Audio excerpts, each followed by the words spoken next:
Hello, my name is Cynthia Maynard, and I'm here with another art video. Welcome to my channel, and welcome back if you have been here before. So glad you've joined me today. This is the quick flower we're doing. If you're looking for some sketchbook ideas and you want to grab your color pencils, and technically it's mixed media because I did use a Posca acrylic paint pen, but here's the pen that I drew it with. I get these from Jet Pens. They are great. They have like a nice tapered tip to them that you can make sort of bigger and smaller lines. And then they are greatly resist water media. So not so much an issue here with this drawing today, but I use it for other things. And then if I'm putting other, say you're using your Inktense pencils, for example, and you want to activate them, then it won't smudge your lines underneath. So anyways, going in just with this simple flower, and then I wanted to do some shading things with my colored pencils, primarily using a Prismacolor here. Those are my usual go-to color pencils. Of course, you could use whatever you have. I did have a Derwent Lightfast pencil or two mixed in. I've bought some open stock at Blick, and then I just specific colors that I wanted to try out. And that's my little blender there. It is, I've got it on an extender there because I've got it down to a shorter length, but it's just like an oily type blender pencil that kind of helps with the color pencils, blending them out. This particular paper is the gray Canson Graduate XL mixed media paper. Helpful. And I use these often with my oil pastels. You can, of course, use gouache and acrylic. So I wanted to try them with my color pencils. They did work well. I would say it's not as great as, say, obviously like a hot press paper where it's very smooth, or a, specifically for drawing paper, or even like Strathmore tone tan paper or tone gray, where it just doesn't have any tooth to it.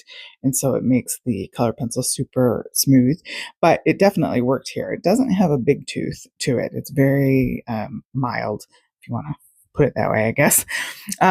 So I like using it for different things. But maybe if you have some hand strength issues with your dominant hand that you might have to press a little bit more than you would, say, like with the aforementioned ones.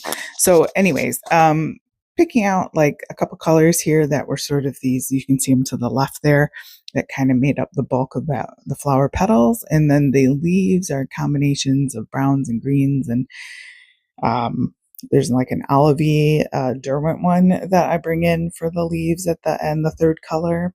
And I like mixing the colors because I just feel like if you walk around nature, there's rarely, something's like straight, one color, and often has, bits of things in it, and the way the light hits it, of course, changes it, and so on.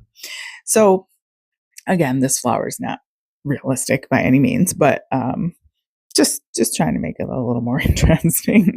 I don't know. And then I take pictures of these and I remove the background and create my surface pattern designs that I sell at Spoonflower and Raspberry Creek. I believe I have those links down below. Also, as well, to my blog and various places where you can find my artwork, and as well as read about things and get some inspiration on my blog. We've got tons and tons of various media there that you can check out if you're just needing some inspiration, or just some whatever, just need to take a break from life and look at some art. Anyway, that resource is there for you. Also, I have cooking videos as well if you're hungry. Anyways, so basically that's what's the plan here for this particular flower. My white Posca pen here, I had sadly, these are been hit or miss for me lately. I don't know. I go through them because I use the white a lot, but and I like the tip on this one particular one, but for some reason, and I feel like I shake them up, I don't know, sometimes they're not as opaque as they once were, but I don't know if that's just me. It could be me. Anyways, all right, guys, I hope to see you in the next video. Go create something wonderful and have a blessed day.